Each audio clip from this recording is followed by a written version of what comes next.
Hello दोस्तों, welcome back. DNS के इस एपिसोड में आपका स्वागत है। तो दोस्तों, इस एपिसोड में हम बात करेंगे डीएनएस के कुछ कंपोनेंट के बारे में। लाइक डीएनएस कैसे क्या होता है, डीएनएस कैसे बहुत इंपॉर्टेंट रोल प्ले करता है जब आप ट्रबल शूटिंग करते हो। ठीक है। ठीक है, बहुत सारे लोगों को पता नहीं होता डीएनएस कैसे के बारे में, कि डीएनएस कैसे जो है हर लोकल सिस्टम पे या डीएनएस सर्वर पे या कैसे सर्वर पे या फिर आईएसपी के पास कैसे कॉन्फ़िगर होती है। ठीक है, तो हम उसको एक एक करके जानेंगे कि कैसे क्या होता है। ठीक है, और फिर उसके बाद जानेंगे टीटीएल क्या होता है। ठीक है, और जानेंगे सबसे इंपॉर्टेंट चीज कि आप डीएनएस जोन का बैकअप कैसे ले सकते हो और उसको रिस्टोर कैसे कर सकते हो। बैकअप बहुत जरूरी है, आप कभी कभी बैकअप जरूर लीजिए डीएनएस जोन का। रीजन क्या है कि हम एडी इंटीग्रेटेड जोन यूज कर रहे हैं। ठीक है, अब डीएनएस जोन का बैकअप आपके किसके पास है, एडी डेटाबेस के पास है। उसको रिस्टोर करना थोड़ा सा टफ जॉब है कंपेयर टू रिस्टोर यहाँ से डीएनएस जोन से। ठीक है, तो इसलिए इस जोन का भी बैकअप लेना बहुत जरूरी है। चलिए फिर स्टार्ट करते हैं। सबसे पहले हम क्या स्टार्ट करते हैं, डीएनएस कैसे। तो दोस्तों, जैसा कि मैंने अपने लास्ट वीडियोस में बताया था आपको कि ये हमारा एक क्लाइंट सर्वर है यहाँ पर, सॉरी, क्लाइंट मशीन है। ठीक है, तो ये इसको एक आईपी की रिक्वेस्ट है, किसके आईपी की, एक वेबसाइट के आईपी की। ठीक है, तभी डीएनएस हमारा पिक्चर में आता है। ठीक है, मान लीजिए ये आईपी की डिटेल्स इसको मिल गई है। ठीक है, अब ये जो ना आईपी की डिटेल्स इसके सिस्टम में भी सेव हो सकती है, और यहाँ पे भी सेव हो सकती है, और यहाँ पे भी सेव होगी। ठीक है, ये तीन जगह सेव होगी। आईएसपी के पास तो रहेगी। ठीक है, आईएसपी के पास, क्योंकि आईएसपी से कनेक्टेड और भी जैसे ये कंपनी कनेक्ट है वैसे ही और भी कंपनी कनेक्ट होंगी। ठीक है, तो यहाँ पर कैसे हम चेक कर सकते हैं कि कौन सी डीएनएस कैसे है इस मशीन के ऊपर। ठीक है, मान लीजिए ये मैं अपना लैपटॉप ही यूज कर लेता हूँ। ठीक है, इसके लिए तो एक कमांड होती है सीएमडी। ठीक है, सीएमडी आप ओपन करेंगे, कमांड मोड आईपी कॉन्फ़िग। ठीक है, आईपी कॉन्फ़िग डिस्प्ले डीएनएस।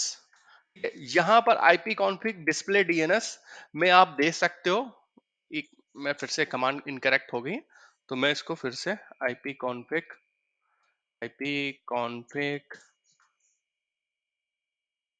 ठीक है, ये कमांड होती है।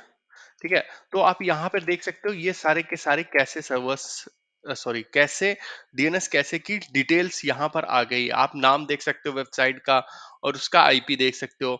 ऐसे करके यहाँ पर ये सारी कैसे आपको दिख रही है।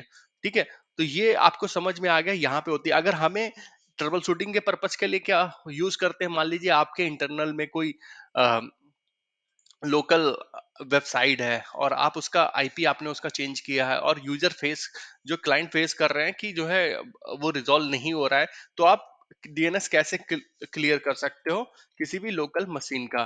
ठीक है, उसकी कमांड क्या होती है, आईपी कॉन्फ़िग प्लस डीएनएस। ठीक है, आप प्लस डीएनएस भी कर सकते हो। कभी कभी हम कोई ऐसी कॉन्फ़िगरेशन करते हैं जो हमें प्लस डीएनएस करना पड़ता है, ताकि वो उसको वेरीफाई कर सकते हैं वो करेक्ट आईपी, मशीन आपका करेक्ट आईपी उठा रहा है या नहीं।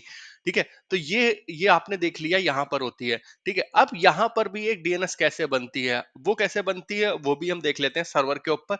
ये हम 001 सर्वर पे आ गए, DC01 पे सर्वर पे आ गए। तो यहाँ पर आप क्या करोगे, एक्शन पे जाओगे, यहाँ पे आप इस पे क्लिक करोगे, व्यू पे जाओगे, यहाँ पर एडवांस। ठीक है, एडवांस अगर आप क्लिक करोगे तो यहाँ पर आपको डीएनएस कैसे दिखने लगेगी। ठीक है, अब ये डीएनएस कैसे काम करती है अभी आप देख रहे होगे, यहाँ पर कोई ज्यादा डिटेल नहीं है। ठीक है, तो यहाँ पर क्या है, microsoft.com है। ठीक है, माइक्रोसॉफ्ट का भी है, और विंडोज अपडेट डॉट कॉम। ठीक है, अब यहाँ पर आप डॉट कॉम देख सकते हो, डॉट नेट देख सकते हो। ठीक है, अब मैं यहाँ पर क्या करता हूँ, इंडिया को डॉट इन। ठीक है, अभी इंडिया को डॉट इन का कोई भी कैसे यहाँ पर नहीं है।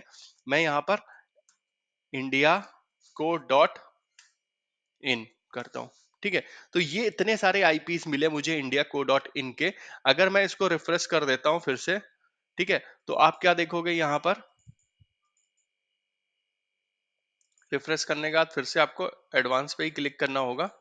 यहाँ पर ये कैसे आ गए, कैसे पे डॉट इन बन गया। ठीक है, को उसके अंदर का बन गया चाइल्ड डोमेन, और ये सारे के सारे यहाँ पर रिकॉर्ड ये बन गए। ठीक है, आप आईपी भी मैच करा सकते हो। ठीक है? तो ये हमारी कैसे बन गई। वैसे ही आप co.uk अगर करते हो या कुछ भी करते हो, co.uk मैं अगर कर देता हूँ co.uk, ठीक है? तो यहाँ पर co.uk का बन गया, तो यहाँ पे भी आप अगर रिफ्रेश करोगे कैसे में, तो co.uk का एक यूआरएल बन जाएगा। ठीक है? तो ये कैसे का काम है। ठीक है? तो अगर अब आपको समझ में आ गया यहाँ पर कैसे बन गई, और यहाँ पर ये क्या हो गए, एक रिकॉर्ड्स बन गए, co.in के अंदर ये सारे रिकॉर्ड्स बन गए। ठीक है? ये कैसे के रिकॉर्ड्स हैं, अगर आप इसको ओपन करोगे तो यहाँ पर एक टीटीएल वैल्यू असाइन है, इनको हर एक रिकॉर्ड को एक टीटीएल वैल्यू असाइन है। दोस्तों होता क्या है कि ये जो रिकॉर्ड्स मेरे कैसे में आके सेव हुए हैं, ठीक है, ये रिकॉर्ड्स की एक जो ना एक्सपायरी टाइम होता है, जैसे एक मेडिसिन होता है ना, एक्सपायर हो जाती है उसके बाद हम उसको यूज नहीं कर सकते। ठीक है? तो वैसे ही हर एक चीज की एक्सपायरी होती है। ठीक है, जैसे इस रिकॉर्ड की एक एक्सपायरी है कि भैया ये जो टाइम टू लीव इतने टाइम तक रहेगा, उसके बाद ये रिकॉर्ड अपने आप डिलीट हो जाएगा, क्योंकि यहाँ पर स्क्वेंजिंग इनेबल है, और दूसरा क्या है, ये कैसे वाले रिकॉर्ड्स हैं, ये अपने आप डिलीट हो जाएगा यहाँ से। ठीक है? अगर ये रिकॉर्ड नहीं डिलीट होता है तो क्या प्रॉब्लम हो सकती है, सबसे पहला क्वेश्चन ये है दोस्तों। ये है कि मान लीजिए अगर इंडिया, पहला तो ये आता है india.co.in ने अपना अगर कोई सर्वर चेंज किया, ठीक है, तो वो यहाँ पर प्रॉपरली अपडेट नहीं होगा। ठीक है? दूसरा क्या है, मान लीजिए कोई हैकर है, ठीक है, उसने क्या किया, अपना एक रिकॉर्ड यहाँ पर पुट कर दिया इंडिया को डॉट इन में। ठीक है? डीएनएस रिकॉर्ड, आप तो उसकी उसके रिकॉर्ड से कनेक्ट हो रहे हो। ठीक है? तो ये एक बड़ी प्रॉब्लम है सिक्योरिटी से रिलेटेड। तो हम क्या करते हैं, इसलिए जब आपका ये रिकॉर्ड डिलीट हो जाएंगे, मान लीजिए ये रिकॉर्ड 1 घंटे के बाद डिलीट होंगे, यहाँ पे 33 मिनट लिख के आ रहा है। ठीक है, कुछ पे 1 घंटे लिख के आ रहा होगा, यहाँ पे 59।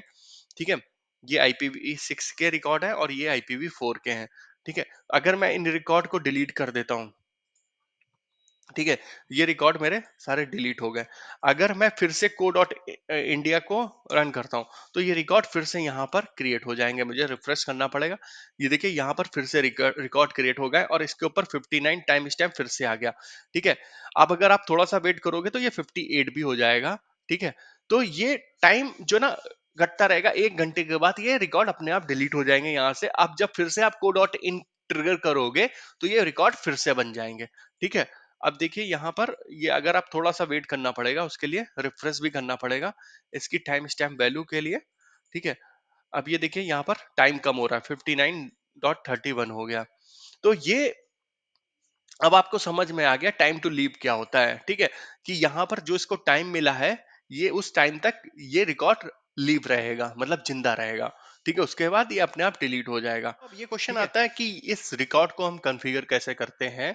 ठीक है, टाइम टू लीव, दोस्तों जस्ट लाइक मान लीजिए एक हम एग्जांपल लेते हैं, ये लर्न अज्योर इन हिंदी, इसके अंदर सारे के सारे रिकॉर्ड किसके क्रिएटेड है, learn Azure Hindi dot online. A record, host record, NS record, जो भी रिकॉर्ड्स हैं वो सब इसी के अंदर क्रिएटेड है। ठीक है, तो हम इन रिकॉर्ड्स को जो ना एक time to live value assign कर सकते हैं। तो वो आपको कहाँ पे असाइन करनी पड़ेगी, जोन पे। ठीक है, आप अगर जोन पे जाओगे तो यहाँ पे एसओए पे क्लिक करोगे। ठीक है, एसओए पे क्लिक करने के बाद आप यहाँ पर देख लीजिए time to live this record, तो ये 1 आवर सेट है, बाय डिफॉल्ट 1 आवर सेट होता है, minimum time to TTL 1 hour set है। ठीक है, तो ये हमारा जो कॉन्फ़िगरेशन है, वो हम सेट कर सकते हैं कि कितनी देर के लिए हमारा रिकॉर्ड लिव रहेगा। करेक्ट, ये आपको समझ में आ गया। अब दोस्तों हम आते हैं, हम मैं आपको सारे रिकॉर्ड्स, नंबर ऑफ रिकॉर्ड्स कितने टाइप के होते हैं, ये आगे वाले वीडियोस में बताऊंगा। ठीक है, तो अब हम आते हैं कि हम इस जोन का बैकअप कैसे ले सकते हैं। ठीक है, मान लीजिए ये जोन आपकी डिलीट हो जाती है, यहाँ से किसी ने किसी को रिकॉर्ड डिलीट करने थे और गलती से जोन डिलीट हो गई। ठीक है, तो उसको हम कैसे रिस्टोर कर सकते हैं, ये जो जोन है वो मेरी उसका जो डेटा है वो कहाँ पे है, सबसे पहले आपको ये पता होना चाहिए। इसका डेटा कहाँ है, एक्टिव डायरेक्टरी इंटीग्रेटेड जोन है, तो इसका डेटा जो है एडीडीएस डेटाबेस में है। ठीक है, एडीडीएस डेटाबेस से रिस्टोर करना थोड़ा सा टफ प्रोसेस है, लॉन्ग प्रोसेस है, कैसे रिस्टोर करते हैं एडीडीएस से। ठीक है, वो मैं आगे चल के आपको बताऊंगा, बट यहाँ पर एक दूसरा तरीका और भी है कि आप इस जोन का बैकअप ले लीजिए, इस जोन का पर्टिकुलर जोन को एक्सपोर्ट कर लीजिए। ठीक है, अपने पास रखिए।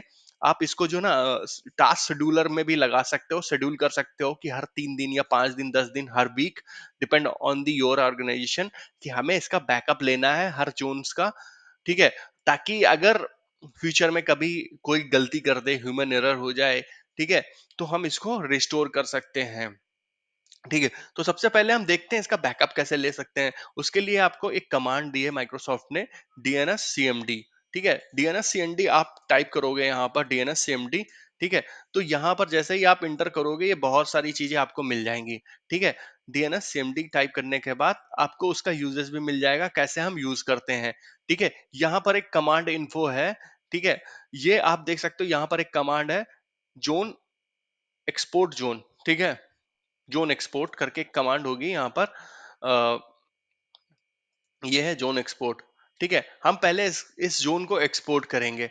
ठीक है, तो आप क्या करोगे, अब आपको कमांड बिल्कुल सिंपल टैप खोल लिया है और यहाँ पे मैं टाइप करता हूँ डीएनएस। ठीक है, डीएनएस, और आपको क्या लिखना है, डीएनएस सीएमडी। ठीक है, और जोन एक्सपोर्ट। ठीक है, जोन एक्सपोर्ट हमारी कमांड कहाँ गई है, जोन एक्सपोर्ट, ये है जोन एक्सपोर्ट।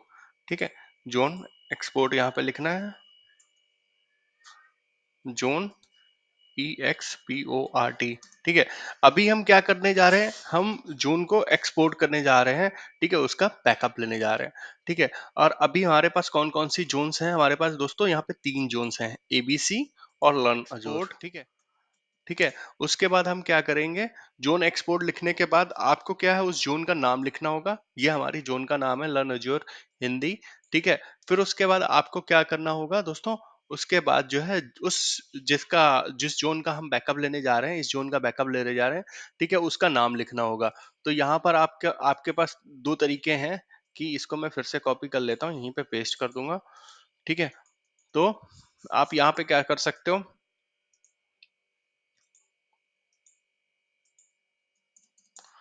मैं इसका नाम लिख देता हूँ फिर से, लर्न अजोर इन हिंदी। ठीक है, लर्न अजोर इन हिंदी। ठीक है, dot online dot BAK। Backup भी आप लिख सकते हो, डीएनएस भी लिख सकते हो, जैसा मानो आपका वैसा भी लिख सकते हो, डॉट डीएनएस भी लिख सकते हो। ठीक है, डॉट BAK मैं लिख देता हूँ। ठीक है, तो मैं इसको हिट एंटर करूंगा। ठीक है, दो ऑप्शन है आपके पास, ये जो मैं हिट एंटर करने जा रहा हूँ, ये फाइल हमारी बन जाएगी कहाँ पे जाके, system32 डीएनएस के अंदर यहाँ पर। ठीक है, दो ऑप्शन है, या तो आप इसका जो है बैकअप करके एक फोल्डर, डिफॉल्ट बैकअप करके एक फोल्डर बना होता है, आप इसके अंदर भी डाल सकते हो, क्योंकि यहाँ पर जो फाइलें पड़ी होंगी वही इस कंसोल पे इंपोर्ट हो सकती है या ऐड हो सकती हैं। ठीक है, तो ये दो तरीके हैं। तो अगर मैं इसको एक बार आपको करके भी दिखा देता हूँ, अगर मैं हिट एंटर करूंगा तो ये फाइल जो है यहाँ पर बन जाएगी जाके, ये देखिए ये बन गई आके, डॉट बी है। ठीक है, अगर मैं इसको कट एंड पेस्ट करके, ठीक है, मैं इसका एक कॉपी ले लेता हूँ और यहाँ पर भी एक मैंने पेस्ट कर दिया। ठीक है, तो यहाँ पे भी आप कर सकते हो। उसके लिए कमांड क्या होती है, यहाँ पर भी मैं आपको कर देता हूँ, ये डिलीट मारता हूँ पहले। ठीक है, यहाँ पर करने के लिए आपके पास क्या है, जब आपने ये लिखा है तो यहाँ पर आप लिख सकते हो स्लैश BAK ऐप। ठीक है, स्लैश बैकअप। तो ये जो है ना,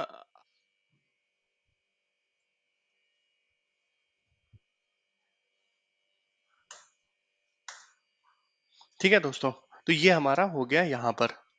ठीक है, तो ये आपको समझ में आ गया कि अगर हम वहां पे लेंगे तो ये बैकअप स्लैश लिखेंगे। ठीक है, अब हम इसको चलते हैं रिस्टोर करने के लिए। रिस्टोर करने के लिए दो तरीके हैं, एक आप GUI के थ्रू कर सकते हो। GUI के थ्रू आपको पहले क्या करना पड़ेगा, इसको प्राइमरी जोन बनाना पड़ेगा। प्राइमरी जोन, यहाँ पे आप AD इंटीग्रेटेड हटा दोगे, प्राइमरी जोन में आप इसका फाइल का नाम दोगे। ठीक है, उसके बाद मान लीजिए यहाँ पे फाइल का नाम दे रहे हैं ABC, ABC। ठीक है, एक एग्जांपल के तौर पे यहाँ पर एग्जिस्टिंग फाइल आपको वो वाली लोकेशन देनी पड़ेगी, उस फाइल का नाम जो यहाँ पे है। ठीक है, दूसरा तरीका क्या है, आप जो है पावर सेल से ही कर सकते हो। यहाँ पर मैं पावर सेल से ही करने जा रहा हूँ।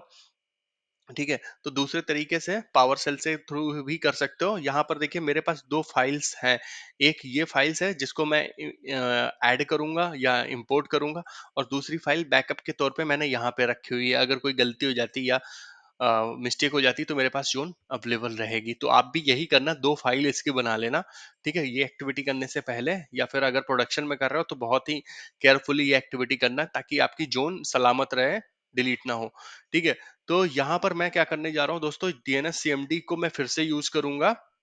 ठीक है, मैं इसको क्लियर कर लेता हूँ, CLS कर लेता हूँ, CLS। ठीक है, DNS CMD, ठीक है, जोन, ऐड, ठीक है। अब मैं यहाँ पे जोन का आपको नाम देना है। जोन का हमारा नाम क्या है, यहाँ से मैं कॉपी कर लेता हूँ। जब हम इस जोन को ऐड करते हैं दोस्तों, तो हम यहाँ पर इसका नाम रिनेम कर देते हैं, ठीक है। पहले मैं इसका नाम रिनेम कर देता हूँ, इसको DNS कर देता हूँ, ठीक है। इसको यहाँ पर DNS होना चाहिए, या बैकअप की जगह पे DNS, DNS, ठीक है। और मैं इसका नाम भी कॉपी कर लेता हूँ, ठीक है।